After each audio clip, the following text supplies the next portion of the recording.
वायदा कारोबार की जनवरी सीरीज की कमजोर एक्सपायरी के बाद आज फरवरी सीरीज की शुरुआत के लिए है थोड़े बेहतर संकेत। मजबूत शुरुआत के बाद के एक्शन और बजट की तैयारियों पर रहेगा फोकस। नतीजों का सीजन जोरों पर और ग्लोबल मार्केट्स के संकेत हैं मजबूत। आइए इन सब के बीच स्वागत है आप सबका शेयर बाजार लाइव में। नमस्कार, मैं हूं अनिल सिंघवी। नमस्कार, मैं हूं दीपांशु भंडारी। एक दो चीजें और भी जोड़ देते सर, इतने सारे चीजें आ गई, इतने सारे ट्रिगर्स हैं और गणतंत्र दिवस की छुट्टी के बाद ढेर सारे ट्रिगर्स के साथ हम शुरुआत करने जा रहे हैं। लेकिन ट्रिगर्स आज बताएं उससे पहले इस गणतंत्र दिवस पर एक बड़ी अच्छी खबर जिसे हम कह सकते हैं वो आती। देखिए, बाजार के जाने माने दिग्गज बिग बुल राकेश झुनझुनवाला साहब को मरणोपरांत देश के सर्वोच्च सम्मानों में से एक पद्मश्री से सम्मानित किया गया है। और राकेश जी के बारे में ये कहूँगा कई यादें कई मुलाकातें उनके साथ में हुई।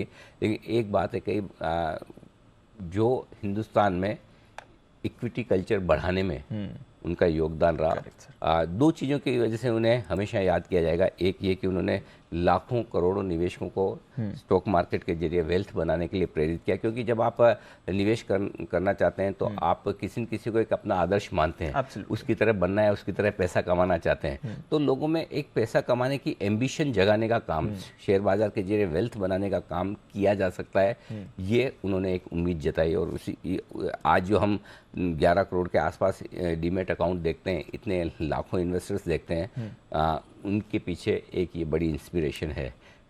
हर आदमी राकेश झुनझुनवाला नहीं हो सकता, लेकिन एक राकेश झुनझुनवाला लाखों करोड़ों लोगों को एक उम्मीद की किरण दे सकता है। लेकिन उससे बड़ी बात जिसकी वजह से मैं राकेश जी को ज़्यादा याद करता हूँ और ज़्यादा सम्मान करता हूँ, वो ये कि मैंने पिछले 12-13 साल 15 साल से मेरा उनसे बहुत करीबी का संपर्क रहा। हिंदुस्तान पे इतना बुलिश कोई भी बाजार का दिग्गज मैंने देखा नहीं जी। और मुझे कहते थे कि अनिल एक दिन देखना, ये सब एफआईज गोरे ऐसे के ऐसे रह जाएंगे, तुम देखना सारे हिंदुस्तान के लोग मिलकर हम अपना बाजार चलाएंगे और हमारा नहीं दुनिया भर का चलाएंगे। मतलब हमारे पास इतनी ताकत बनेगी और ये तुम और हम साथ में देखेंगे। आज राकेश जी नहीं है, लेकिन उनके होते हुए भी उन्होंने काफ़ी कुछ देखा है और उनके बाद भी वो देखेंगे। तो ये एक तरह से उनका तो सम्मान है ही, शेयर बाजार का सम्मान है, शेयर बाजार के जरिए वेल्थ क्रिएशन की प्रोसेस का सम्मान है और देश के सभी निवेशकों का भी सम्मान है जो उन्हें मिला है। तो इस मौके पर वो हमारे बीच नहीं है, लेकिन उनको इसकी बधाई बिल्कुल है और श्रद्धांजलि भी। एब्सोल्युटली सर, और आपकी तो कई सारी क्लोज मेमोरीज भी हैं जो आपने कई बार हमारे साथ शेयर भी करी हैं। तो चलिए, ये एक बढ़िया डेवलपमेंट हमने ओवर द छुट्टी होते हुए भी देखा। बट और भी कई सारे डेवलपमेंट्स हुए सर इस छुट्टी के दिन। मतलब अच्छा है, इतने एक्शन के बीच एक छुट्टी हमें मिल गई, बट उसके बाद का आज जो मूव है वो काफ़ी इंटरेस्टिंग रहेगा। एक तो आज के पहले ट्रिगर्स एक बार बताइए। बिल्कुल दीप, 2 दिनों से अमेरिकी बाजारों की ट्रिगर नेट पॉजिटिव साइड पर है। अमेरिकी बाजार कल लगभग 225 पॉइंट ऊपर बंद हुए हैं। परसों बाजार बंद होने के बाद नतीजे आए। कल तो 26 जनवरी के दिन नतीजे थे नहीं, लेकिन ज़्यादातर नतीजे मजबूत है। ऑटो कंपनियां एकदम ज़बरदस्त मजबूत नतीजे पेश कर रही। मारुति ने जो शुरुआत की उसे टाटा मोटर्स और बजाज ऑटो उसे आगे बढ़ाते हुए नजर आ रहे हैं।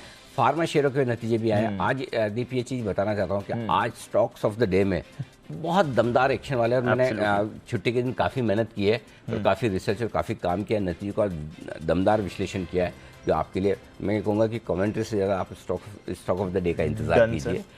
इसके अलावा आज भी नतीजे हैं, बजाज फाइनेंस के हैं, वेदांता के नतीजे। वेदांता में बड़ा डिविडेंड आने की भी तैयारी है और अदानी एंटरप्राइजेस का अब तक का सबसे बड़ा offer for sale private sector company की तरफ से आज खुलता हुआ दिख रहा है। 20,000 करोड़ का ऑफर फॉर सेल आज से खुलता नजर आ रहा है। और एफपीओ से ठीक पहले एंकर इन्वेस्टर से लगभग 6,000 करोड़ रुपए जुटाए हैं। तो चलिए, ये तो बहुत सारा एक्शन आपके सामने आ ही रहा है। एक बार ग्लोबल पिक्चर को भी टच कर लेते हैं सर। जब वेडनेसडे को गए थे तो कुछ भी अच्छा नहीं दिख रहा था। डाउ फ्यूचर्स उस समय करीब 100 अंक नीचे थे। नैस्डैक फ्यूचर्स 5% नीचे दिख रहे थे। उसके मुकाबले वेडनेसडे शाम को कुछ भी नहीं हुआ, एकदम फ्लैट बंद हुए। और उसके बाद कल तो जबरदस्त मोमेंटम में आ गए अमेरिकी बाजार। दीप, 225 पॉइंट नीचे हम थे डाउ फ्यूचर्स पर बुधवार को 3:30 बजे, ठीक है। और बुधवार को अमेरिकी बाजार एकदम फ्लैट बंद हुए। जैसा हमारा बीच में निफ्टी बंद हुआ था 0.25, एस&पी एग्जैक्टली वहीं का वहीं जाकर बंद हुआ था। डाउ वगैरह में भी 5-10 पॉइंट का मुश्किल से मूव था। और कल वापस से 200-225 पॉइंट की तेजी डाउ में रही।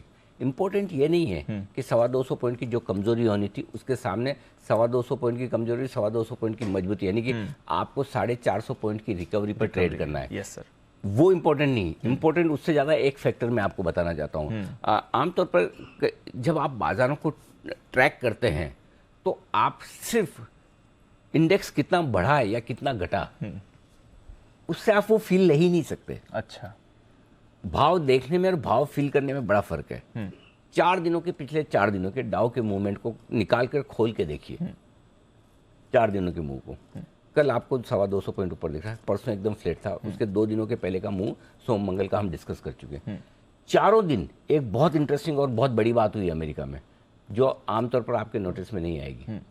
चारों दिन बाजार डे हाई पर जाकर बंद हुआ। यस सर, ये बाजार की ताकत दिखा। आपको जो परसों बुधवार के दिन फ्लैट दिख रहा है, बाजार 400 पॉइंट रिकवर होकर बंद हुआ डे हाई पर, डे लो पर खुलकर डे हाई पर बना।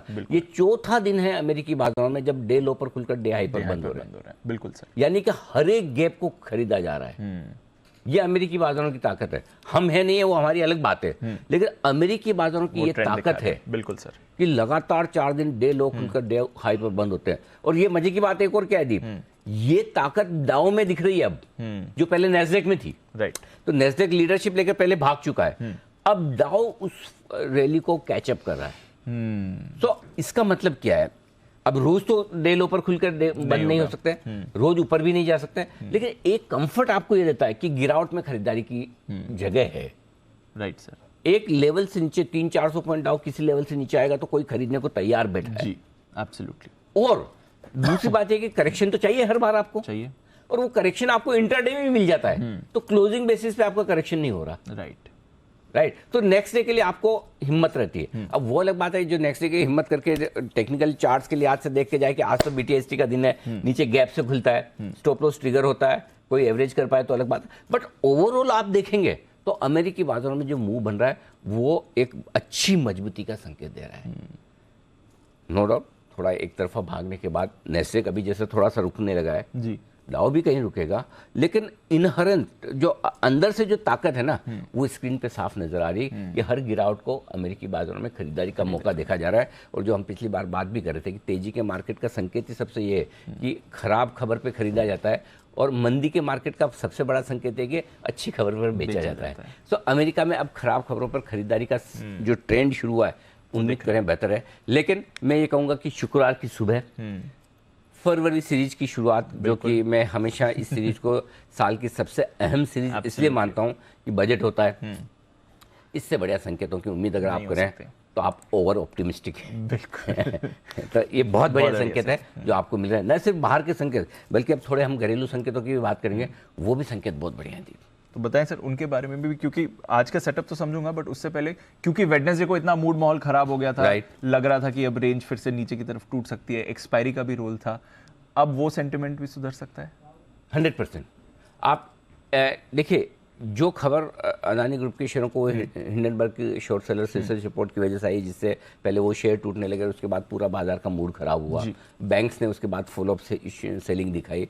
अगर वो एक्सपायरी का दिन नहीं होता तो शायद इतना नुकसान नहीं होता। तो दोनों एक फैक्टर आपके एक साथ आ गए। सो दूसरा अच्छा फैक्टर है कि आज आपके एक्सपायरी का प्रेशर निकल गया, मजबूरी में पोजीशन काटने का प्रेशर खत्म हो गया, चाहे वो किसी भी स्टॉक में, राइट। सो दूसरा पॉजिटिव फैक्टर आपके लिए कि आपकी नई सीरीज की शुरुआत है। तीसरा पॉजिटिव फैक्टर ये कि नई सीरीज की शुरुआत भी बहुत हल्के नोट पर कर रहे हैं। बिल्कुल सर, पिछली सीरीज की शुरुआत हमने 57-58% एफआईएस के इंडेक्स लॉन्ग पोजीशन पे की थी, इस बार सिर्फ 38% है। राइट। बैंक निफ्टी का पुट कॉल रेशियो आप देखेंगे दंग रह जाएंगे, मालूम है कितना है सीरीज की शुरुआत? 0.62। हाँ, ये तो बहुत ओवरसोल्ड है, नॉट नियर ओवरसोल्ड, ओवरसोल्ड है। निफ्टी का पुट कॉल रेशियो भी 0.91 है, ठीक है, वो ओवरसोल्ड नहीं, बैलेंस है, बट बैंक निफ्टी तो ओवरसोल्ड पे सीरीज की शुरुआत करा है। तीसरी बात, नतीजे देखिए, जो 25 तारीख को बाजार बंद होने के बाद बुधवार को नतीजा है, Tata Motors, Bajaj auto, doctor Reddy's, numbers भी आपको खुश करने वाले हैं, जो निफ्टी के दिग्गज नंबर्स दे रहे हैं, तो नंबर्स का आपको सपोर्ट है। फ्लोज एफआईएस के लिहाज से देखें, ठीक है, मैं बुधवार के फ्लोज को ज्यादा इसलिए वजन नहीं देता क्योंकि एक्सपायरी के एडजस्टमेंट वगैरह भी होते हैं, बट लोकल फंड्स की खरीदारी आपकी है। और सबसे बड़ी बात है कि हल्के हैं बाजार, क्योंकि कमजोर ट्रेडर्स की पोजीशन एक्सपायरी के दिन काफी कुछ कम हो गई। सो आई थिंक फरवरी सीरीज की शुरुआत करने के लिए इससे बढ़िया आपको ओवरऑल संकेत मिल नहीं सकते। नेगेटिव एक ही है जो मैं आपको अभी बता दूं, आमतौर पर फरवरी सीरीज बाजारों के लिए अच्छी नहीं रहती। जो अब तक की सबसे बढ़िया फरवरी सीरीज थी बाजार के लिए पिछले 10 साल में, वो पिछले साल ही पिछले साल थी। जब 6% हम भागे थे 2021 में, जी सॉरी 2022 में, अब 2023 आ गया, सॉरी 2022 में 6% भागे थे, लेकिन उसके अलावा 10 में से 7 सीरीज पिछली नेगेटिव रही है।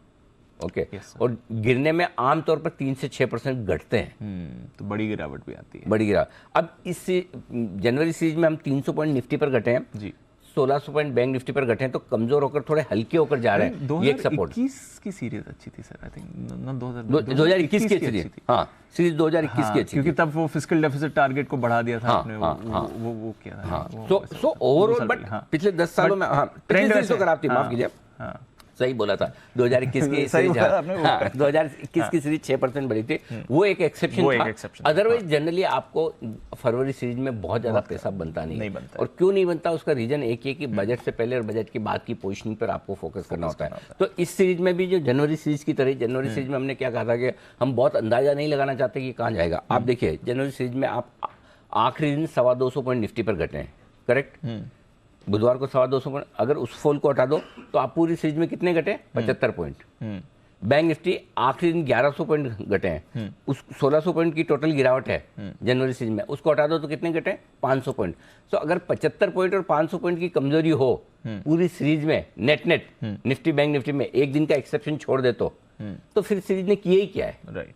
और इसीलिए हम पूरी सीरीज में फंसे ही रहे रेंज में, यही करते रहे कि 17,750 850 पे लो, 18,150 18,200 पे बेचो, 250 पे, और वही होता रहा पूरा सीरीज, टाइम पास हो गया। और वो टाइम पास वाले डेटा थे।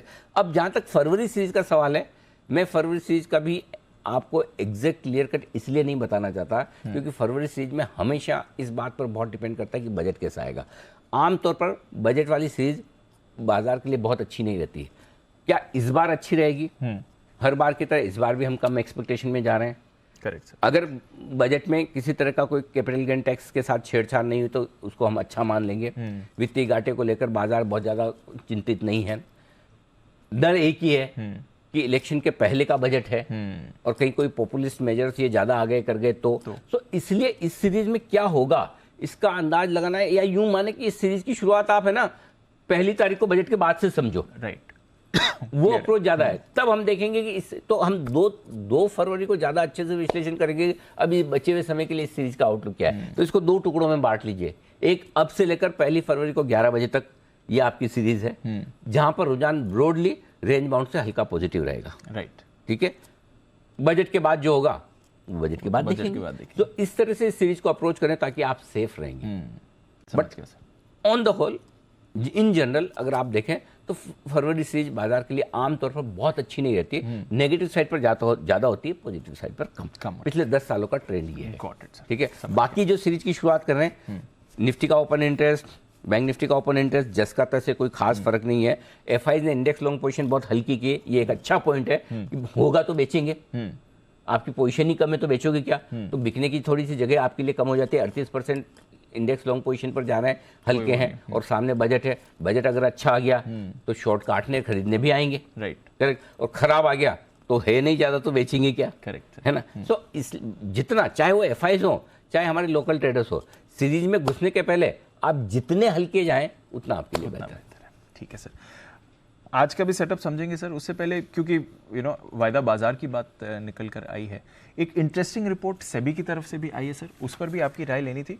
और ये रिपोर्ट कह रही है कि जिस तरह से बाजार में पार्टिसिपेशन बढ़ा है, एफएनओ ट्रेड्स, फ्यूचर्स के ट्रेड्स आपको काफ़ी लोकप्रिय होते हुए दिख रहे हैं, बट ज़रूरी नहीं है कि इस पर हर कोई पैसा बनाए। ये एक इंटरेस्टिंग बात निकल कर आई है इस रिपोर्ट से। इस पर भी आपकी एक राय लेंगे सर, समझेंगे कि एग्जैक्टली इसको कैसे समझना है, क्योंकि ये रिपोर्ट ये भी कह रही है कि 90% यानी कि 10 में से 9 ट्रेडर्स ऐसे हैं जो पैसा नहीं बनाते हैं बल्कि लॉस में होते हैं एफएनओ में। दीप, वैसे देखा जाए तो इस जो कुछ भी इस रिपोर्ट में कहा गया है, ऐसा नहीं कि वो आपको, हमें या एफएनओ ट्रेडर्स को पता नहीं है, राइट। लेकिन क्या होता है जब ऐसी रिपोर्ट नंबर के साथ आती है तो फिर आपका कॉन्फिडेंस उस डेटा पर बढ़ जाता है। नहीं तो हम चलते फिरते कहते हैं ना यार एफएनओ में पैसा नहीं बनता है ना। वो फ्यूचर्स में ट्रेड करने वाले वो लोग हैं जिनका पास्ट खराब था, प्रेजेंट अच्छा नहीं है, फ्यूचर अच्छा होने की कोई संभावना नहीं है। ये इस तरह के डायलॉग्स आते हैं, करेक्ट। और इवन आप देखिए जब आप फ्यूचर्स का अकाउंट खोलते हैं तो आपके पास इतना मोटा एक एग्रीमेंट आता है जिसको RDD बोलते हैं, रिस्क डिस्क्लोजर डॉक्यूमेंट, जिसमें हर एक पेज पर आप साइन कराए जाते हैं और जो आपको हमको सबको पता है कोई नहीं पढ़ता। इवन ब्रोकर और ब्रोकर का रिलेशनशिप मैनेजर भी आपको ये नहीं कहेगा कि पूरा पढ़ो, क्योंकि शायद आप पढ़ो तो उसमें साइन ही नहीं करेंगे, है ना, कि इतनी रिस्क उसमें लिखी है। जानते सब है, मानता कोई नहीं। तो इसीलिए आप इन सबको माने, इसके लिए सेबी ने ये रिपोर्ट निकाली है। और रिपोर्ट की जो इंटरेस्टिंग चीजें हैं, 10 में से 9, यानी कि कुल मिलाकर सिर्फ 11% ट्रेडर ऐसे हैं जो पैसा बनाते हैं। मैं बताऊं ऑनेस्टली, मुझे इसमें सरप्राइज हुआ। 11% अच्छा नंबर लगा मुझे। अच्छा, हाँ, नहीं तो मैं तो सोच रहा था, हाँ, नहीं तो मैं सोच रहा था 11 भी नहीं बनाते में से एक ही बनाते, क्योंकि उसका रीजन ये कि पहले के मुकाबले में अब थोड़े ट्रेडर्स स्किल होकर, सोच समझकर, पढ़कर, कहीं कोई क्या कहना चाहिए, क्लासेस, सेमिनार, कॉन्फ्रेंसेस वो अटेंड करके करने लगे, इसलिए शायद पैसा तोड़ना कम हुआ है, बनाने का परसेंटेज थोड़ा बढ़ा है। नहीं तो ये अगर आज के 4-5 साल पहले देखते तो मुश्किल से 2-3% ट्रेडर्स पैसा बनाते थे। तो एक चीज बहुत क्लियर है, जब आप वायदा कारोबार में ट्रेड करें तो आपको 2 चीजें समझ लेनी चाहिए। पहला, आप कितना रिस्की ट्रेड कर रहे हैं, करेक्ट, और दूसरा ये आपके स्किल्स होना जरूरी है। ये फुल टाइम जॉब है, समझदारी का काम है। पार्ट टाइम ऐसे चलते फिरते कभी भी कर लिया, इधर मैं जॉब कर रहा हूँ, इधर मैं कोई बिजनेस में हूँ, ले लिए ये कॉल ऑप्शन, ये पुट ऑप्शन, अंदाज से कर लिया, ये अंदाज वाली चीज़ नहीं है, ये स्किल ट्रेडर्स का काम है। अब इसमें जो कई सारी बातें आई हैं वो बड़ी आई ओपनर है दीप, और डेटा के साथ आई है। पहली चीज़ तो ये कि 11 लोग ही हैं 100 में से जो पैसा बनाते हैं। दूसरा ये कि ऑन एन एवरेज जो नुकसान लगता है वो सबको करीबन 1,10,000 रुपये का ऑन एन एवरेज नुकसान लगा है। जो 11% लोग कमा रहे हैं उनका प्रॉफिट 1,50,000 है। इसका मतलब क्या है, जो प्रॉफिटेबल ट्रेड बना रहा है वो एवरेज नुकसान करने वाले से ज़्यादा बना है। इन क्वांटम की बात नहीं कर रहा हूँ। तो इसका मतलब है कि अगर आप सोच समझ के करेंगे तो ही आपके लिए है, बाकी आपके लिए है नहीं, बाकी आप नुकसान वाली कैटेगरी में आ जाएंगे। इसके अलावा इंडिविजुअल ट्रेडर्स, जो 98% ट्रेडर्स जिन्होंने पोजीशन की, जो ऑप्शंस में ट्रेड किए, उनको भी घाटा लगता है। 90% ट्रेडर्स ऑप्शन में घाटा कर रहे हैं, ऑप्शन खरीद के भी घाटा कर रहे हैं, बेचकर भी कर रहे हैं। फ्यूचर्स में भी कोई सिचुएशन इससे बढ़िया है नहीं। एक और इंटरेस्टिंग चीज़ बहुत है, जो लोग अपने आप को ये मानते हैं कि हम तो अच्छा ट्रेड कर रहे हैं, पैसा बना रहे हैं, 11% लोग ऐसे हैं जो पैसा बना रहे हैं। आप बिलीव नहीं करेंगे, जो पैसा बना रहे हैं उनका भी 15 से 50% की रेंज में जो उनका जो प्रॉफिट है वो प्रॉफिट ट्रांजेक्शन चार्जेस में जा रहे हैं। इसका मतलब क्या है, इसको समझने की जरूरत है। अब समझिए, अगर जो हम बात करते हैं ना कि मुश्किल से 2-3% पैसा बनाते हैं, उसका राज इसमें छुपा हुआ है। ओके, अगर 15 से 50% आपके मुनाफे का हिस्सा ट्रांजैक्शन चार्जेस में जा रहा है, इसका मतलब जो पैसा बना रहे हैं वो हाई फ्रीक्वेंसी एल्गो ट्रेडर्स या जोबर्स है ना, जो खट खट खट पंच करते हैं, राइट, जो तुरंत मूवमेंट में, जिनका ऐसा होता है हम 30 सेकंड 1 मिनट से ज्यादा पोजीशन ओपन नहीं रखेंगे।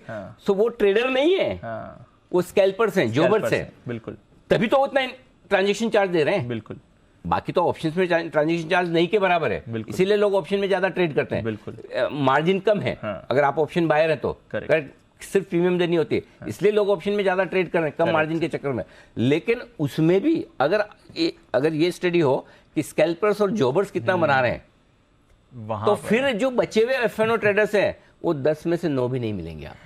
अच्छा, तो असली कहानी यहाँ है। असली कहानी 100 में से मुश्किल से आपको 3-4 मिलेंगे जो वाकई में ऑप्शन ट्रेड करके पैसा बना रहे हैं। और ऐसा नहीं कि ऑप्शन ट्रेड करके पैसा तोड़ने का काम सिर्फ ऑप्शन बायर कर रहे हैं, ऑप्शन बायर भी कर रहे हैं, ऑप्शन सेलर्स भी कर रहे हैं। स्टॉक ऑप्शंस और स्टॉक फ्यूचर्स में नुकसान ज्यादा है। हाँ, इंडेक्स में थोड़ा सा कम होता है, नेचुरली इंडेक्स में मूवमेंट कम होता है, लेकिन स्टॉक्स और स्टॉक फ्यूचर्स, स्टॉक ऑप्शंस में नुकसान ज्यादा है। तो ये सारा का सारा मामला है। अब इस रिपोर्ट के पीछे आपको क्या करना है, अल्टीमेटली क्रक्स क्या है, 2 चीजें, आपको क्या करना है और एक हमें क्या करना है। बराबर है जी। पहली चीज जो आपको करना है वो ये कि समझ लीजिए कि एफएनओ ट्रेड्स आपके जो भी हैं वो आपको रिस्क समझ के करने हैं। करेक्ट सर, है ना, एब्सोल्युटली। और रिस्क समझ के करना है का मतलब ये है कि आपको ये पता होना चाहिए कि जब आप एफएनओ ट्रेड कर रहे हैं तो आपकी पूरी की पूरी कैपिटल जा सकती है। क्योंकि अगर आपने प्रीमियम ऑप्शन बाय किया है तो आपका पूरा का पूरा ऑप्शन प्रीमियम जीरो हो सकता है चलते हैं। ये समझ आनी बहुत ज़रूरी है। तो इसलिए कई बार जब फ्यूचर्स के हम 3-20 पर हम बात करते हैं कि आप ओवरनाइट पोजीशन रखें तो ऑप्शन से हेज क्यों करें। हेज इसीलिए करना है कि किसी दिन अनएक्सपेक्टेड बड़ा मूवमेंट आ जाए तो आपकी हेजिंग होनी चाहिए, पहली चीज़। दूसरी चीज़, बिना ऑप्शन और फ्यूचर्स की पढ़ाई किए हुए, समझे हुए आप ट्रेड ना करें। एक तो ये होता है कि कभी आपने ये सोचा कि मैं पहले है ना सीधा पानी में कूद जाऊँ, स्विमिंग सीखूंगा, वहाँ करते करते सीख जाऊंगा। कभी ये सोचा कि मैं गाड़ी चलाना आता नहीं, मैं बैठ जाता हूँ स्टीयरिंग पर स्टार्ट करता हूँ, चलाते नहीं ना, नहीं। तो फिर ऑप्शंस की ट्रेडिंग क्यों। करेक्ट। फ्यूचर्स ऑप्शन की ट्रेडिंग में भी पहले आपको सीखना पड़ेगा और फिर स्टार्ट। आप ये सोचोगे मैं करते करते सीख जाऊंगा, ये करते करते सीखने वाला नहीं होता। तो आपको पहले प्रॉपर पढ़ाई करके समझ के एफएनओ की किस तरह से ट्रेड होता है, क्या रिस्क होती है, कहाँ पैसा बनता है, कौन सा ऑप्शन सस्ता होता है, कौन सा महंगा होता है, कब खरीदना होता है, कब बेचना होता है, ये पढ़ाई आप जब तक ढंग से नहीं करेंगे तब तक नहीं उतरना। तीसरी चीज ये समझ लीजिए, ये फुल टाइम जॉब है, पार्ट टाइम नहीं। अगर आपको लगता है कि मैं सबसे बढ़िया काम मेरी लाइफ में यही कर सकता हूं, मैं इसी के लिए बनाऊं, करेक्ट सर, इससे बढ़िया दूसरा काम मुझे कोई नहीं आता, तो आप फुल टाइम जॉब में आइए। अदरवाइज जो काम आपको इससे बढ़िया आता है, बेहतर आता है, वो करिए। उसमें जो आप पैसा कमाते हैं, बचाते हैं, उसे निवेश करिए। चाहे आप स्टॉक्स में डालें, म्यूचुअल फंड में डालें, जैसे आप डालना चाहें, ईटीएफ्स खरीदें, वो आपकी मर्जी है। वो आपका तरीका होना चाहिए।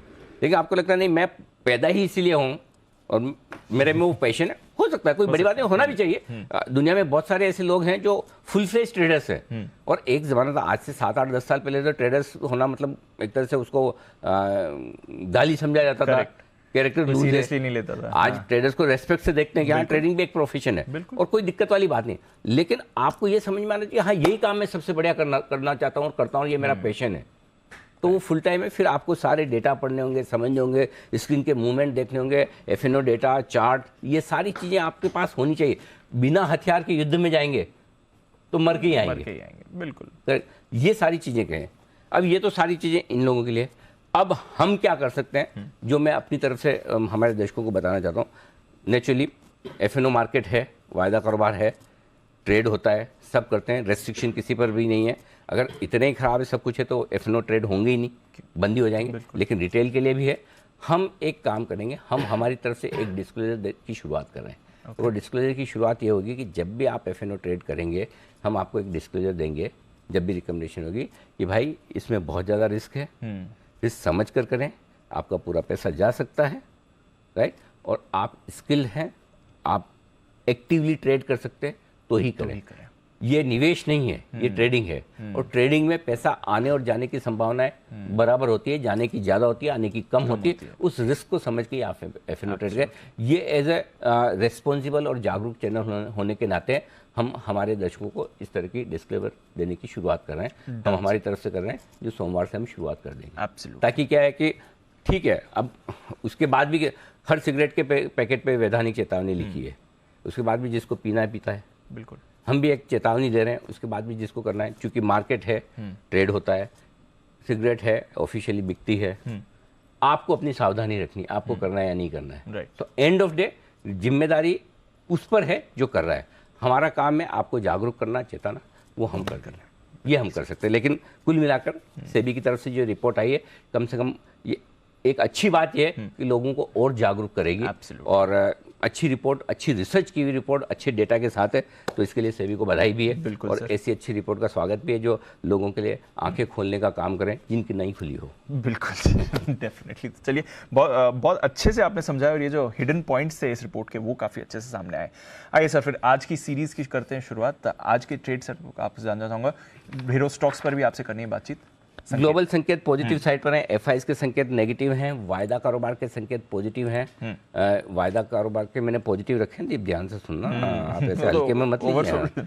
काफी समय बाद काफी समय बाद सेंटीमेंट न्यूट्रल है और ट्रेंड पॉजिटिव है, जब तक कि हमारी ट्रेडिंग रेंज के नीचे ना जाए। Correct sir. 17,850 तुरंत आपके लिए सपोर्ट का काम करेगा। इसके ठीक नीचे 17,675, 17,750 स्ट्रॉन्ग बाय जोन है, जो आसानी से आने वाला है नहीं। ऊपर 17,975, 18,025 की रेंज में खुलकर आप देखेंगे ताकत कितनी है। पार करके निकले तो 18,050, 18,125 वो रेंज है डीप, जहाँ पर आए तो आप प्यार से प्रॉफिट बुकिंग भी करें, दम है शॉर्ट भी करें, गॉट इट। दोनों चीज़। ठीक है। बैंक निफ्टी आपको शुक्रवार को ही सॉरी मैं बार बार शुक्रवार याद आ रहा है छुट्टी के बाद छुट्टी के आया तो आपको याद होगा दोपहर 2 बजे भी जी। इतने खराब बाजार में हम ये कहते थे कि 41,575 41,675 खरीदारी की रेंज है, बेचने ये आखिरी सपोर्ट है, इसके नीचे नहीं जाना चाहिए। हाई लो 41,540 का है। सेम निफ्टी का भी ये था 17,775 17,850 सपोर्ट जोन में आ गया, 850 पे बंद हुआ। आप देखिए वहाँ से एक रिकवरी आपके लिए। अब आज के लिए तुरंत सपोर्ट का काम बैंक निफ्टी पर करेगा 41,550 से 41,650 ये रेंज करेगी। इसके ठीक नीचे 41,300 41,425 अगला मजबूत सपोर्ट है। ये मजबूत सपोर्ट है, स्ट्रॉन्ग बाय जोन नहीं, क्योंकि 41,500 के नीचे जाने के बाद मुझे तनाव होगा, नई कमजोरी की तरफ बढ़ेंगे, इसलिए मैं वो स्ट्रॉन्ग बाय जोन नहीं कर रहा हूँ, सपोर्ट जोन ही कह रहा हूँ। ऊपर की तरफ 41,875 41,950 ये रेंज हम पहले टेस्ट करके देखेंगे और कितनी ताकत बची है। आगे 42,025 से 42,175 बेसिकली 42,000 42,200 की रेंज है जहाँ पर जाकर निफ्टी रुकेगा, उसके बाद देखेंगे आगे संकेत कैसे मिलते हैं। ठीक है सर। ठीक है। आज इंडेक्स लॉन्ग पोजीशन 58% से घटकर 38% आई है, हल्के नोट पर है। Put call ratio bank Nifty का 0.91 है, बैंक निफ्टी का 0.61, एकदम हल्के हैं 62। विक्स 7% बढ़ा है, एक्सपेक्टेड है। ठीक है। Stop loss intraday 17,750, closing 17,850। हमारा वही है 17,850, पिछली बार भी बार बार गए, लगातार गए, उसके नीचे बंद नहीं हुए और बुधवार को भी नहीं। क्लोजिंग स्टॉप लॉस अपना यही रखेंगे, इंट्राडे 17,750। बैंक निफ्टी बिल्कुल नजदीक का 41,500, इंट्राडे भी क्लोजिंग भी इसके नीचे आए। Thank you very much, got it. अब नहीं चाहिए। शॉर्ट साइड पर ये थोड़ा ट्रिकी था, स्टॉप लॉस कैसे निकालें, स्पेशली बड़े फॉल के बाद। 18,100 100 या 125 जो भी आपको रखना है, 18,125 रख लें, 125 कर लें इसको, 25 पॉइंट और जाने दें। 18,125 इंट्राडे भी क्लोजिंग। जिनको इंट्राडे छोटा रखना है वो 18,000 रखे, 18,025 रखे। मेरे हिसाब से 18,125 होता है, ये स्टॉप लॉस है। बैंक निफ्टी का 41,300 दूर का स्टॉप लॉस है, सॉरी 42,200, माफ कीजिएगा 42,200 ये आपका स्टॉप लॉस होना चाहिए। 42,200 42,300 का आप स्टॉप लॉस रख सकते हैं हायर साइड पे। क्लियर। नई पोजीशन खरीदना है निफ्टी 17,750 के स्टॉप लॉस के साथ। टारगेट जो बनेगा 17,950 975 और 18,000 तीन छोटे टारगेट हैं। 18,025 18,050 और 18,103 मीडियम टारगेट। बस ठीक है। 100 125 के ऊपर की अपसाइड आज मैं नहीं देख रहा बेस्ट केस सिनेरियो में। ठीक है। जो लोग शॉर्ट करना चाहते हैं 18,050 से 18,125 ये परफेक्ट रेंज है। इस रेंज में आए तो जरूर करिए। अच्छा, जरूर करिए। जैसा हम परसों भी आपको बात कर रहे हैं मंगलवार को 18,150 18,250 की रेंज में जरूर करना। 18,200 का हाई बनाया है, ऊपर की रेंज पे करना ही करना है एक बार में ऊपर की रेंज। अब क्या हो गया दीप, शायद ये रेंज आप बजट तक आसानी से न तोड़ें, न ऊपर न नीचे, अनलेस की आइडिया लग जाए मार्केट को कि बजट बहुत ही अच्छा है या बहुत खराब आ रहा है, तब तो अलग बात है। बाकी ग्लोबल मार्केट्स के दम पर ना आप 17,700 तोड़ेंगे ना 18,300 तोड़ेंगे, इसी में रह जाएंगे। तो इस रेंज में आपको जरूर बेचना है। 18,200 का स्टॉप लॉस होगा। टारगेट जो बनेंगे दीप वो 18,000 17,975 17,950 तीन छोटे टारगेट, 17,900 17,850 फाइनल टारगेट। बस इसके लिए बिकवाली करनी है। बैंक निफ्टी ये बैंक निफ्टी के जो दोनों ट्रेड है लेने और बेचने के, सिर्फ एग्रेसिव ट्रेडर्स के लिए। एग्रेसिव ट्रेडर्स के लिए इसलिए कि अगर आप ट्रेडिंग स्क्रीन के सामने रहते हैं, स्टॉप लॉस लगाना जानते हैं तो ही ट्रेड करिए। और स्टॉप लॉस होगा 41,500 का, बुधवार के लो से थोड़ा सा नीचे 41,500 का स्टॉप लॉस है। खरीदें बैंक निफ्टी। टारगेट 41,725 825 दो छोटे टारगेट हैं। 41,875 41,950 दो मीडियम टारगेट है। 42,025 42,100 के बड़े टारगेट के लिए। वैसे अपसाइड 42,300 तक की खुलती है रिकवरी में। आज के लिए 42,100 भी हो जाए तो बहुत है, इससे ज्यादा क्या उम्मीद की जाए। बुधवार को तो ये भी नहीं थी उम्मीद कि हरे में भी खुल पाएंगे कि नहीं। जो लोग शॉर्ट करना चाहते हैं 42,000 से 42,200 की रेंज में टुकड़ों में शॉर्ट करें। 42,000 के आसपास थोड़ा दिया, 42,100 पे थोड़ा, 42,200 पे थोड़ा और बेचा। 42,300 का आपका होना चाहिए स्टॉप लॉस। टारगेट जो बनेंगे 41,950 और 41,875 दो छोटे टारगेट हैं। 41,825 और 725 के दो मीडियम टारगेट हैं। 41,650 41,550 तक के फाइनल टारगेट के लिए आपको करनी चाहिए बिकवाली भी। ठीक है सर। अग्रेसिव ट्रेडर्स के लिए ध्यान रखिएगा।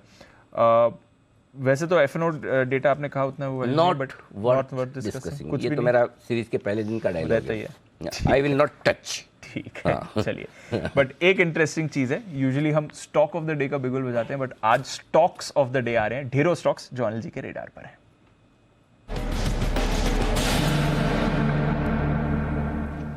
बताएं sir. Once upon a time, साल 2020 में मैं बोला करता है यो तो गयो, हाँ, है ना। ऐसा स्टॉक ऑफ द डे है आज डिक्सन टेक्नोलॉजी। अच्छा, मतलब बहुत ही खराब बहुत रिजल्ट खराब नंबर्स। और ये लगातार चौथी तिमाही है जब कंपनी के मैनेजमेंट ने गाइडेंस कट किया है। हर बार आते हैं, हर तिमाही में गाइडेंस नया नीचे का देकर जी जाते हैं। सर।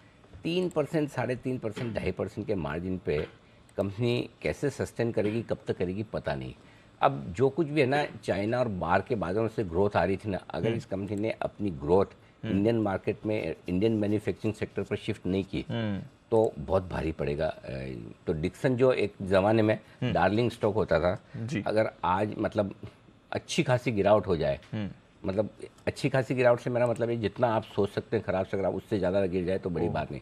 एक ही रिस्क ऑलरेडी है 3.25। हाँ, वो तो 3.25% तो मार्केट की वजह से ही घटा है। हाँ। उस दिन तो 3.25। खैर, हाँ, राइट सर। लेकिन ये कि ऑलरेडी 6,000 वाला 3,000 हुआ है, लेकिन अब भी जगह है दीप। अच्छा। हाँ, लेना तो बनता ही नहीं कितना भी घटे। ठीक है। जब तक कि आकर 1-2 क्वार्टर मैनेजमेंट परफॉर्म करके स्ट्रॉन्ग अपसाइड का गाइडेंस ना दे, लेना नहीं बनता है। ठीक है, टच मी नोट हो गया ये, टच मी नॉट, है ना। ठीक है। तो अगर कोई मतलब आज का टॉप लूजर हो जाए एफएनओ में तो मुझे आश्चर्य नहीं होगा। Wow, okay. दूसरा बजाज ऑटो। वाह, बजाज ऑटो के नंबर से कह रहे हैं कि टाइगर जिंदा है। हाँ हाँ हाँ, बिल्कुल सर, बिल्कुल है ना। बिल्कुल सर। मतलब ये नंबर्स क्या कमाल के नंबर्स हैं। मतलब हर एक पैरामीटर पे आप देखिए बहुत शानदार नतीजे हैं। दौड़ लगाने को स्टॉक तैयार है। मुझे लगता है इवेंचुअली ये स्टॉक 4,000 की तरफ बढ़ रहा है। 4,000। अब आज का 3-4-5% आराम से चलता रहता है। 4-5% की तेजी तो आज बनती है, बट अदरवाइज भी ये वापस से एक बार 4,000 की तरफ जरूर बढ़ेगा। अगर आप इन्वेस्टर हैं तो बजाज ऑटो को आपको बेचना नहीं है आज के उछाल में भी, ये ध्यान में रखिए, इसको रखना है। टाटा मोटर्स हमारा ऑल टाइम फेवरेट है, इस साल का स्टॉक ऑफ द ईयर भी है। Performance thank you very much, बहुत बढ़िया दी है जी। मतलब ऐसी दी कि जो सोच नहीं सकता कोई, ऐसे भी नंबर्स आ सकते हैं टाटा मोटर्स के। मतलब घाटे से मुनाफे में भी, वो भी भरपूर मुनाफे। खाली एक ही चीज़ है कि पिछले 2-3 सेशन में अच्छा मजबूत रहा है। Yes sir. ये 400 के नीचे नहीं है। कई बार 400 के नीचे 385 390 पे शॉर्ट कॉल आते हैं चार्ट्स पर। बिल्कुल। लेकिन मैं आपको फिर कहूँगा टाटा मोटर्स 450, 350, 400 के नीचे जब भी मूड माहौल देखकर ये बाय है, बाय है, सेल नहीं है ना। तो अब भी 2-3% और बढ़ सकता है आज नतीजे के बाद, कोई बड़ी बात नहीं है, लेकिन नंबर्स बहुत अच्छे हैं। इंटरेस्टिंग नंबर्स हैं आपके लिए एक डॉक्टर रेड्डीज़ के। डॉक्टर रेड्डीज़ के नंबर बहुत ही शानदार, मतलब शानदार मतलब ये आखिरी बार कब था जब ये वर्ड फार्मा के लिए आया था? करेक्ट। मतलब इस स्टॉक को तो कोई मतलब भूल ही गए, याद ही नहीं है। नफरत भी नहीं करता। हाँ, वो ये रेडार पर ही नहीं है। तो आई थिंक डॉक्टर रेड्डीज ने जो नंबर दिए हैं दीप, कमाल के नंबर है। और ये स्टॉक आज एक्चुअली मतलब जबरदस्त एक्शन दिखा सकता है। सो आई थिंक फार्मा में टॉप गेनर रहेगा। निफ्टी के टॉप, निफ्टी में है कि नहीं आजकल डॉक्टर रेड्डी? है। हाँ है अभी। हाँ, तो निफ्टी के टॉप गेनर्स में से रहेगा। नंबर्स बहुत बढ़िया। लेकिन इसके साथ ही एक नंबर और डिस्कस करना चाहता हूँ जो परसों ही आ गया था, सिप्ला के नंबर्स के बाद लगभग 2.5-3% पिटा था, नीचे बंद हुआ। लेकिन सिप्ला भी रिकवर करेगा। अच्छा। क्योंकि सिप्ला में भी अगर डिटेल में देखें तो कोर बिजनेस की ग्रोथ काफी अच्छी आई है। ये नंबर्स के दम पर सिप्ला भी मजबूत हो सकता है। तो आई थिंक इन दोनों नंबर्स के दम पर एक इंटरेस्टिंग चीज जो मैं कहना चाहता हूँ वो ये है दीप कि फार्मा शेयरों के लिए शायद सबसे बुरा वक्त खत्म होने के पहला संकेत आज मुझे मिला है।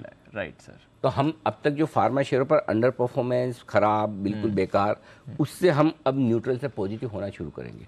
एक आध और सन फार्मा वगैरह के रिजल्ट देख लेंगे, बट मुझे लग रहा है कि फार्मा शेयरों में जो कोर ग्रोथ आ रही है, कोर अर्निंग्स में जो ग्रोथ आ रही है वो इंटरेस्टिंग है। और फार्मा सेक्टर पे अब फोकस पॉजिटिव साइड पे रखना चाहिए। एक और छोटा कैश मार्केट का, छोटा तो नहीं कहूँगा, कैश मार्केट का एक स्टॉक है जिसके नंबर्स मुझे पसंद आए, C8। बहुत ही बेहतरीन ऑपरेशनल परफॉर्मेंस है, मजबूत कैश फ्लोज दिखाए, तो C8 भी थोड़ा कमाल कर सकता है। तो आज इसलिए मैंने सोचा कि काफ़ी लोग मुझे कहते हैं कि सर आप ज़्यादा इंडेक्स पे ही राय देते हैं, स्टॉक्स पे नहीं देते हैं। तो स्टॉक्स पे देने में एक ही इशू है देव कि सबके एग्जैक्ट लेवल्स निकाल के देना मुश्किल हो जाता है, क्योंकि इतनी बैंडविड्थ नहीं है कि आप लेवल्स निकाल। तो मैं आपको ब्रॉड डायरेक्शन कितनी तेजी बन सकती है उसके बारे में मैं रोज आइडिया आपको देता रहूँगा। तो आज ये 5 स्टॉक हैं, 6 स्टॉक हैं जो मैंने चुने हैं आपके लिए। ठीक है सर, गॉट इट। तो चलिए ये है आपके लिए ये सारे के सारे counters stocks of the day Anil ji की तरफ से। आइए फिर हमारी टीम के बारे में से भी इन नतीजों और बाकी नतीजों और खबरों के बारे में जान लेते हैं। अरमान, कुशल, नुपुर और आशीष। अरमान, मॉर्निंग बताएं, ट्रिगर्स क्या हैं आज के? जी, आज भी नतीजे हैं जिसमें नतीजे में आपको बजाज फाइनेंस के नतीजे आते हुए दिखेंगे। F&O में आपको वेदांता, जिसमें नतीजों के साथ साथ इंटरिम डिविडेंड है, वहाँ पर भी विचार किया जाएगा। कैश में भी कई सारे स्टॉक्स हैं जिसमें डिनोरा देख लीजिए, श्री दिग्विजय सीमेंट, आरती ड्रग्स, आदित्य बिरला सन लाइफ और आदि जैसी कई कंपनियां हैं जैसे वहाँ पर आपको नतीजे आते हुए दिखेंगे। स्टेरलाइट टेक्नोलॉजीज, यहाँ पर बोर्ड बैठक में नतीजों के साथ साथ जो राइट इशू के जरिए पूंजी जुटाने पर वहाँ पर विचार किया जाएगा। F&O वाले लगभग 192 शेयर्स जो है वो T+1 सेटलमेंट में जाएंगे। टिप्स इंडस्ट्रीज में ध्यान रखिएगा क्योंकि बायबैक जो है इनका आज से शुरू होने वाला है और उसी के साथ साथ जो शेयर विभाजन पर 13 फरवरी को अगर आप देखेंगे वहां पर जो है बोर्ड बैठक पे विचार किया जाएगा। कोस्मो फर्स्ट, यहाँ पर भी बायबैक आज से शुरू होने वाला है और अंत में एक्स डेट है हिंदुस्तान जिंक में जहाँ पे इंटरिम डिविडेंड है 13 रुपये का। कुशल, मॉर्निंग बताएं, नतीजों से करते हैं शुरुआत। मॉर्निंग दीप, नतीजों में टाटा मोटर्स नंबर्स हर एक पैरामीटर पर काफ़ी शानदार रहे हैं।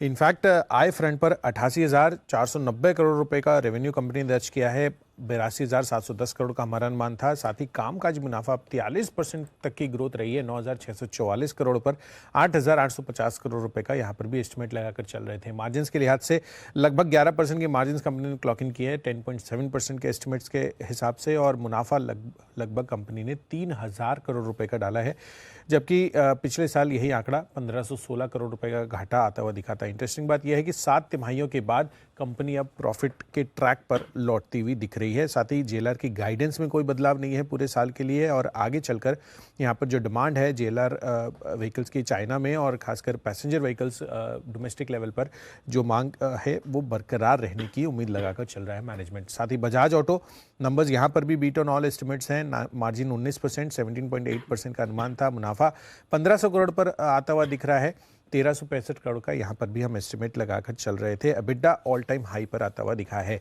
डॉक्टर रेड्डीज नंबर्स यहाँ पर भी हर एक पैरामीटर पर अच्छे रहे हैं, खासकर यूएस का कारोबार इनका यहाँ पर काफ़ी शानदार प्रदर्शन रहा है।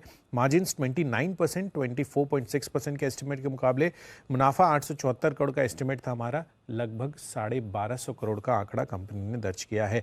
तो हर एक पैरामीटर पर ऑपरेशनल या फिर बॉटम लाइन फ्रंट पर कंपनी ने आउटस्टैंडिंग परफॉर्मेंस दी है। F&O स्पेस में साथ ही टॉरेंट फार्मा पर भी नजर रखिए, मिले जुले नंबर्स रहे हैं। मार्जिन्स 29%, अनुमान 30% का था। मुनाफा 242 करोड़ पर आता हुआ दिखा, हालांकि एस्टिमेट 327 करोड़ रुपए के दिख रहे थे।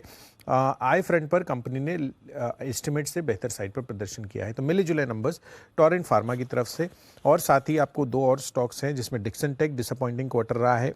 ग्रॉस मार्जिन 11.4% पर आए हैं। एबिडा लेवल 111 करोड़ पर आता हुआ दिखा है, अनुमान 144 करोड़ का था। और लार्जली आप देखिए आय फ्रंट पर भी 22% तक की गिरावट रही है।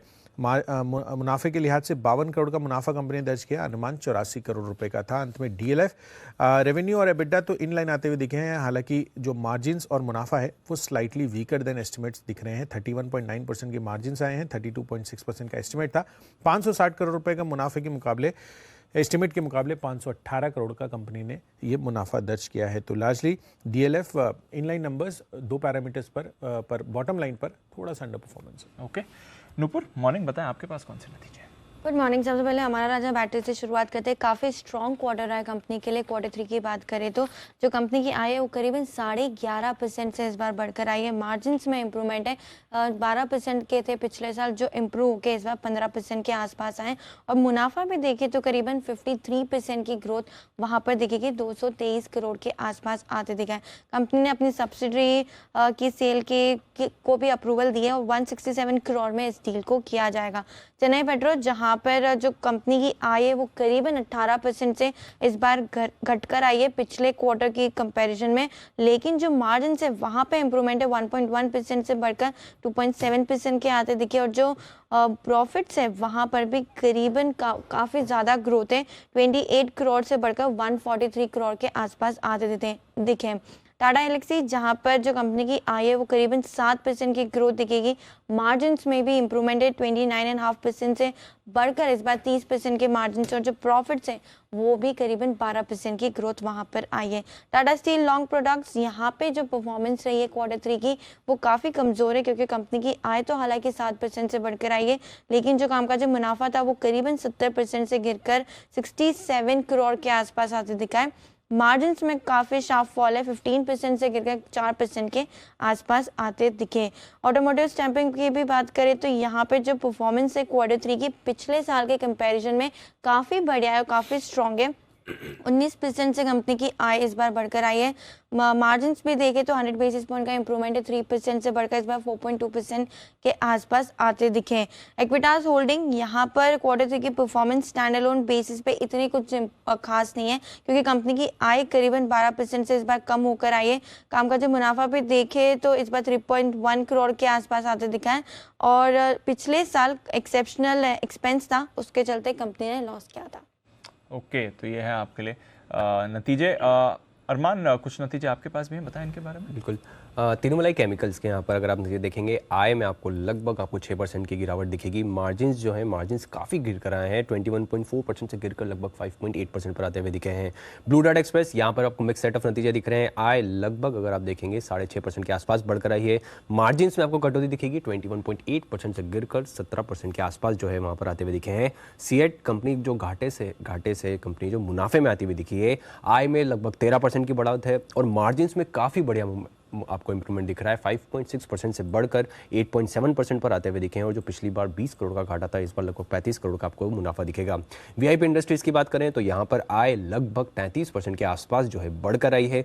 मार्जिन्स में थोड़ी कटौती दिखेगी, 14.4% से गिरकर 13.9% पर आते हुए दिखे हैं, और मुनाफे में आपको 31% का उछाल दिखेगा। जिंदाल सौ की बात करें, यहाँ पर आय लगभग 49% बढ़कर आई है, और मार्जिन्स में भी काफ़ी बढ़िया बढ़ोतरी देखी गई है, 6% से बढ़कर लगभग 9.6% के आसपास आते हुए दिखे हैं। और अंत में वीएसटी इंडस्ट्रीज की अगर आप बात करें तो आय 5% बढ़कर आई है, और मार्जिन से आपको कटौती दिखेगी, 33% से करकर 27% के आसपास आते हुए दिखे हैं, और मुनाफे में भी 4.5% की कटौती है। Okay Kusal, final set of नतीजे और खबरें। बिल्कुल दीप, सब नंबर्स में पतंजलि फूड्स पर नज़र रखिए। नंबर्स मिले जुले दिख रहे हैं। मार्जिन 4.6% पर आए हैं। मुनाफा 15% बढ़कर 270 करोड़ पर आता हुआ दिख रहा है। हालांकि कंपनी का कामकाजी मुनाफा करीबन 12% घटा है। जहां तक बीकाजी फूड्स का सवाल है, नंबर्स हर एक फ्रंट पर बेहतरीन है। 5.5% से मार्जिन बढ़कर 10.3%, मुनाफा ऑलमोस्ट 3 गुना बढ़कर 31-32 करोड़ पर आता हुआ दिख रहा है। खबरों में Adani enterprises, Adani group focus में है। एफपीओ अपडेट आता हुआ दिखा है। एंकर निवेशकों के जरिए करीबन 6000 करोड़ रुपए इन्होंने जुटाए हैं। आज से इसका एफपीओ शुरू भी होने वाला है। साथ ही एफपीओ एंकर से 3276 रुपए प्रति शेयर के भाव पर ये शेयर अलॉट किए गए हैं, और इसमें एडीआईए, एलआईसी, सोसाइटी जनरल जैसे इन्वेस्टर्स शामिल हैं। जहां तक हिडेनबर्ग रिपोर्ट का सवाल है, उसको लेकर भी अपडेट है। इसमें कंपनी की जो लीगल ग्रुप हेड हैं जतिन जुंदवाला, उनका बयान आता हुआ दिखा है कि ये जो रिपोर्ट आई है ये दुर्भावनापूर्ण और शरारतपूर्ण है। इनफैक्ट ये रिपोर्ट बिना किसी रिसर्च के तैयार की गई है। इसके अलावा ये एफपीओ को नुकसान पहुंचाने के लिए ये रिपोर्ट लाई गई थी। हिडेनबर्ग का कहना है ऑन द कॉन्ट्रेरी कि हम अपनी रिपोर्ट के साथ पूरी तरह से खड़े हैं। हमारे उठाए हुए सवाल पर अदानी ग्रुप ने अभी तक कोई जवाब नहीं दिया है। तो ये अपडेट्स आ रहे हैं हिडेनबर्ग रिपोर्ट को लेकर। और अंत में 2-3 और अपडेट्स हैं, जिसमें वोडाफोन आइडिया 31 जनवरी को फंड जुटाने के लिए बोर्ड बैठक है कंपनी की, और साथ ही ईजीएम पर भी ये विचार करते हुए दिखेंगे। एमएनएम ने जो अपनी हाल ही में एक्सयूवी 400 जो लॉन्च की थी, उसकी बुकिंग आज से शुरू कर दी है। तो यहाँ पर फोकस रखिए। और अंत में एसजेवीएन सरकार के निर्देश पर भूटान की जो जेवी है उसमें हिस्सा इन्होंने बेचा है। 354 करोड़ रुपए में जेवी की जो साझेदारी है ड्रग ग्रीन पावर कॉर्पोरेशन में, ये हिस्सा बेचा गया है। तो ये अपडेट्स हैं इन 3 कंपनियों के लेकर भी। ओके, आइए अब ब्रोकरेजेस पर बढ़ते हैं। FIR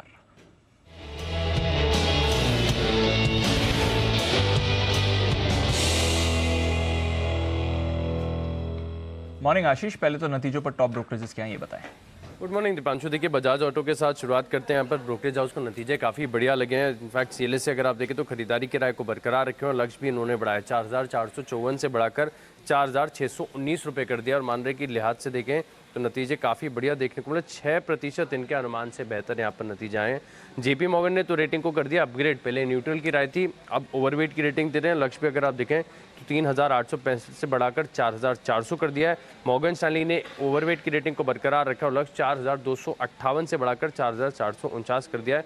इन ऑल अगर आप देखें तो सभी को जो रिपोर्ट्स आई हैं बजाज ऑटो पर पॉजिटिव साइड पर है, सबको नतीजे बढ़िया लगे हैं।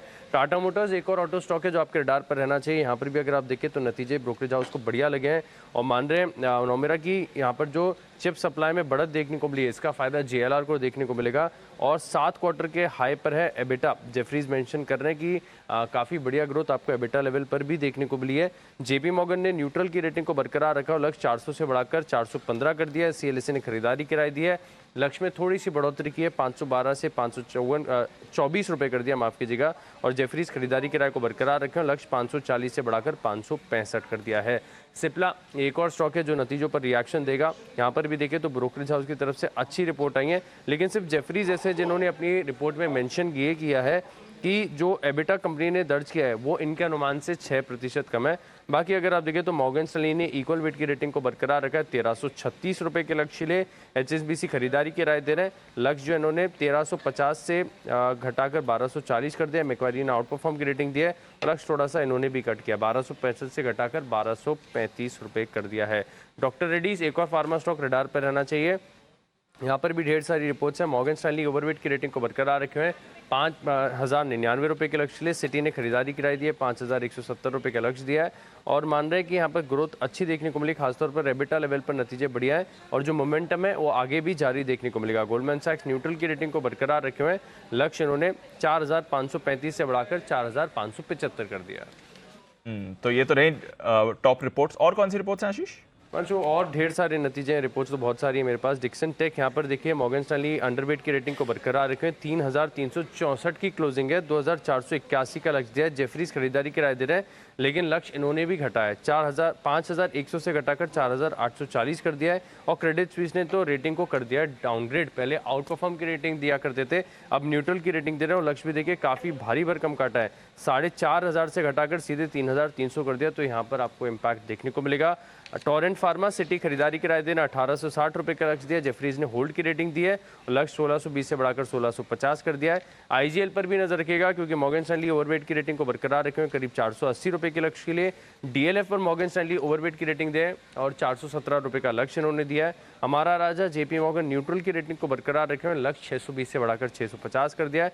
टाटा एलेक्सी यहाँ पर देखिए JP मॉर्गन अंडरवेट की रेटिंग को बरकरार रखे हुए 4400 रुपये के लक्ष्य के लिए।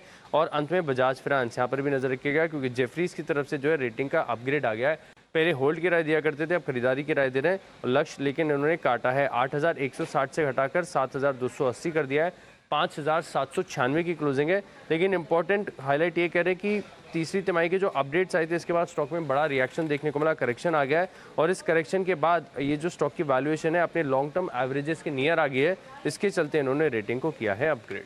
ओके, तो ये है सारे के सारे आपके लिए स्टॉक्स जहां पर रिपोर्ट्स के दम पर दिखेगा एक्शन। और इस एक्शन में सबसे बेहतरीन रिपोर्ट्स अगर कहीं दिख रही तो वो है बजाज ऑटो की। आज का स्टार परफॉर्मर तो वही रहना चाहिए, तेजी की तरफ और मंदी की तरफ डिक्सन टेक, ये साफ नजर आ रहा। आइए करते मुलाकात, एक्सपर्ट्स का दमदार पैनल है आपके लिए तैयार। वक्त है पिक ऑफ द सीरीज का।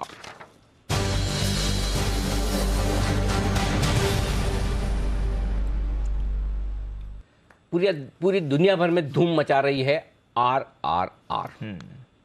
एब्सोल्युटली, सब जगह ऑस्कर्स में सब, और इस वक्त पर्दे पर धूम मचा रहे हैं SSSS, सचिन, सुमित, सिद्धार्थ, संदीप। एक और एस भी जोड़ लीजिए स्टूडियो में। मेरे सरनेम है, ये सब नाम वाले, ये सब फर्स्ट नाम वाले, इन्हीं से गिरा जाएगा, इसलिए हम तो छोटे वाले एस है, ये बड़े बड़े वाले एस है, 4 एस। आप सबका बहुत बहुत स्वागत है। सुमित जी सुप्रभात, शुरुआत करें सर, बताएं पिक ऑफ द सीरीज। नमस्कार अनिल जी, गुड मॉर्निंग। क्या लिंक बिठाया अनिल जी आपने, RRR SSS। यस बिल्कुल, बताएं सर। आज ये लिंक बिठाने के चक्कर में हमने आज कुणाल जी और राकेश जी को छुट्टी दी है, मैंने कहा नहीं तो लिंक बैठेगा नहीं। बताइए जी अनिल जी। तो Anil ji pick of the series के तौर पे जिस स्टॉक पे नजर रखना है वो स्टॉक है FMCG शेयर ITC के अंदर मेरे को लग रहा है कि अभी सीरीज के अंदर एक बढ़िया मूव ऊपर की तरफ बनना चाहिए। ITC चार्ट्स के ऊपर बढ़िया दिख रहा है, पिछले कुछ दिनों पहले भी रेकमेंड किया था, वहां से एक अच्छा मूव ऊपर की तरफ देखने को मिला है। और अब स्टॉक यहां से जो आप 350 का लेवल क्रॉस करने की बात कर रहे थे वो होने को जल्दी ही तैयार है। तो 335 339 के आसपास ITC के अंदर खरीदारी करके चलने का सलाह रहेगा। 327 इसके अंदर नीचे में सपोर्ट है तो वो इसका स्टॉप लॉस बनेगा। और ऊपर में इस सीरीज में 355 रुपए से लेके 360 रुपए तक के लेवल आईटीसी में ऊपर की तरफ देखने को मिल सकते हैं। खरीदारी करें आईटीसी। बिल्कुल परफेक्ट, ये है आईटीसी में खरीदारी करने की राय। आइए वागले साहब से करते हैं शुरुआत पिक ऑफ द सीरीज की। बताएं सर। सुप्रभात। Anil ji good morning, Deepanshu good morning. Morning sir. मेरा पिक ऑफ द सीरीज होगा टाटा मोटर्स, जिसका हमने लास्ट वीक में जिक्र भी किया था। रिजल्ट्स आए वो भी अच्छे हैं। मुझे लगता है अभी 419 का बंद है, 405 का आपका स्टॉप लॉस होना चाहिए। 455 460 तक के लेवल्स में ये सीरीज में देख रहा हूँ एक महीने के अंदर। और टाटा मोटर्स के बारे में मार्च 22 से जो लो बना है लगभग 370-75, ये 4 या 5 बार टेस्ट हुआ है पिछले एक साल में, लगभग 10 महीने में। और मुझे लगता है ये लॉन्ग टर्म बॉटम के संकेत है। अगर ये 370-375 के लेवल्स होल्ड करते हैं तो टाटा मोटर्स एक लॉन्ग टर्म मतलब 1 साल 2 साल का पिक ये लेवल पे बनता है। 460 के ऊपर ये निकलेगा तो 500 520 और फिर 600, ये थोड़े से लंबे टाइम के टारगेट्स है। मेरे सीरीज के तो टारगेट्स मैंने दे दिए, लेकिन मुझे लगता है टाटा मोटर्स ये एक स्टॉक ये लेवल पे लॉन्ग टर्म पिक भी हो सकता है। Tata motors long term pick के लिए भी तैयार है। कुछ बेहतरीन संकेत चार्ट्स पर आते हुए दिख रहे हैं और लॉन्ग टर्म पिक के जनरली चार्ट्स के बेसिस पे वागले साहब कम देते हैं। बहुत हाई कन्विक्शन आइडियाज होते हैं। मसलन गुजरात गैसेस स्टॉक, कई बार आईजीएल वगैरह जो उन्होंने दिए वहाँ से 2-3 गुना वो स्टॉक्स में यहाँ पर खरीदारी करने की राय वागले साहब की तरफ से। आइए बढ़ते हैं आगे और सिद्धार्थ सैदानी साहब भी हमारे साथ तैयार हैं। सुप्रभात सर, बताएं आपकी पसंद का share. Good morning Anil ji, good morning Deepanshu, good morning सभी को। अनिल जी आरआरआर दुनिया में छाया हुआ है, वैसे डबल एस भी दुनिया में छाया हुआ ही रहेगा। एब्सोल्युटली, बिल्कुल सही बात है सर, बताएं। अनिल जी बजाज ऑटो के जो नंबर्स की आप चर्चा कर रहे थे, आप बिल्कुल सही बोल रहे थे कि बहुत ही बेहतरीन नंबर्स बजाज ऑटो ने दिए हैं। तो पिक ऑफ द सीरीज के हिसाब से मैं ऐसा ही 2 व्हीलर कंपनी लेके आया हूं, वो है टीवीएस मोटर्स। टीवीएस मोटर्स जिसका टारगेट आपको रखना है 1100 रुपए का सीरीज का, लंबी अवधि का टारगेट रखना है 1350 का, 1350 का। इसके भी तीसरे तिमाही के नतीजे बहुत दमदार रहे थे। 15% आई, ईवी सेल्स के कारण बहुत बड़ा बूस्ट मिला। मुनाफों में 22% के जंप। अपाचे, जुपिटर जो इनकी स्टार प्रोडक्ट्स है, इसमें बहुत अच्छे सेल्स और ट्रैक्शन दिख रही है। इलेक्ट्रिक व्हीकल में 1 लाख यूनिट बेचने की योजना है FY23 में, और केपेक्स भी कर रही है और रेवेन्यू में भी जंप है। तो टीवीएस मोटर्स 2 व्हीलर में 1100 का सीरीज का target, long term target 1350। Okay, 1350 के लॉन्ग टर्म टारगेट, सीरीज के लिए 1100 खरीदारी करने की राय टीवीएस मोटर्स। आइए जुड़ चुके हैं हमारे साथ सचिन जी भी। सचिन जी बताएं सर आपका pick of the series. Good morning Anil ji, good morning Deepanshu. Anil ji stock market success में भी 4 एस की जरूरत है, एंड वो चारों एस आपके सामने। क्या बात है, वाह वंडरफुल। चारों इक्के, लोगों को 3 ही मिलते हैं, हमारे पास 4 के 4 हैं। बताएं सर। अनिल जी यहाँ पर कोफोर्ज का डेटा पिछले महीनों से काफी इंटरेस्टिंग रहा है। इनफैक्ट अगर हम लास्ट 2 क्वार्टर्स देखें तो एक काफी ड्यूरेबल यहाँ पर एक बॉटम फॉर्मेशन ही नजर आ रहा है। 3500 के आसपास का जो सपोर्ट है, उस सपोर्ट के बाद एक अच्छी higher top higher bottom sequence यहाँ पर अनलॉक हुई है। एंड मुझे लग रहा है इस महीने में भी यहाँ पर एक अच्छा आउट परफॉर्मेंस कोफोर्ज डिस्प्ले कर सकता है। तो इमीडिएट बेसिस पे तो नहीं, but on a decline up to 4200 आपको अपने पोर्टफोलियो में उतारना चाहिए। ट्रेडिंग के लिहाज से स्टॉप लॉस आपको 3980 का लगाना है on a weekly closing basis. And जिस तरीके से ये higher top higher bottom sequence unlock हुई है, एक अच्छे राइजिंग चैनल ट्रेंड में ये लॉक्ड इन है, जिसका अपर हैंड लगभग अराउंड 4500 4600 के बीच में है। तो 4560 के लक्ष्य के लिए यहाँ पर खरीदारी करनी है कोफोर्ज के फ्यूचर्स में। ओके, कोफोर्ज के फ्यूचर्स पर करें खरीदारी, ये है राय आपके लिए इस सीरीज के लिहाज से आती है सचिन।